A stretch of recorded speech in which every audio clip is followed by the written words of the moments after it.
അങ്ങനെ ഡൽഹി എക്സ്പ്രസ് വേ ആണ്. ഈ റോഡിൽ പറന്നടിച്ച് പറഞ്ഞാൽ 130 കിലോമീറ്ററിലൊക്കെയാണ് പറന്നടിച്ച് വെച്ചേക്കണേ.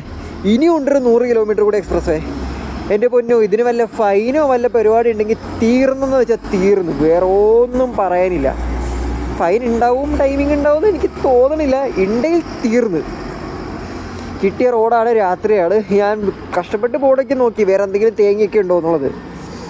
എൻ്റെ പൊന്നോ, ആഗ്ര വഴിയാണ് വന്നത്. എൻ്റെ പൊന്നോ, അവിടെ പൊടിയും പിന്നെ എൻ്റെ അമ്മോ അവിടുത്തെ വായു എന്ന് പറഞ്ഞൊരു ശുദ്ധത എന്ന് പറഞ്ഞൊരു തേങ്ങയില്ല. എങ്ങനെയാണാവോ ആഗ്ര വഴി കടന്നു വന്നതെന്നറിയില്ല.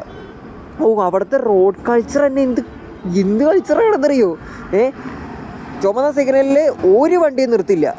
ഞാനൊന്ന് നിർത്തിക്കഴിഞ്ഞപ്പോഴേക്കും ബാക്കിൽ നിന്ന് വന്ന ഹോണടിയും എന്നെ ഇടിക്കാൻ വന്നേനെ. അവിടുത്തെ ആൾക്കാർ പറഞ്ഞ് നിർത്തരുത്, ചുമന്ന സിഗ്നലിൽ നിർത്തരുത്, പൊക്കോ എന്നാണ് പറഞ്ഞുകൊണ്ടിരുന്നത്. എൻ്റെ പൊന്നോ, അങ്ങനത്തെ റോഡ് കൾച്ചർ. പിന്നെ ഒരാവശ്യമില്ലാതെ ഹോണടി, ഒരാവശ്യമില്ലാതെ ആഗ്രയിൽ ഏത് വണ്ടിയും ടപ്പേന്ന് ഹോൺ അടിച്ചുകൊണ്ടിരിക്കും. അവിടെ പ്രത്യേകിച്ച് ഒന്നുമില്ല. ഹോണടിക്കൽ ഏതാണ്ട് ആഗ്രയിലുള്ളവരുടെ റോഡ് കൾച്ചർ അതാണ് തോന്നുന്നത്. എൻ്റെ പൊന്നോ, അങ്ങനെ കുറച്ച് നേരത്തിനുള്ളിൽ ഡൽഹി എത്തും.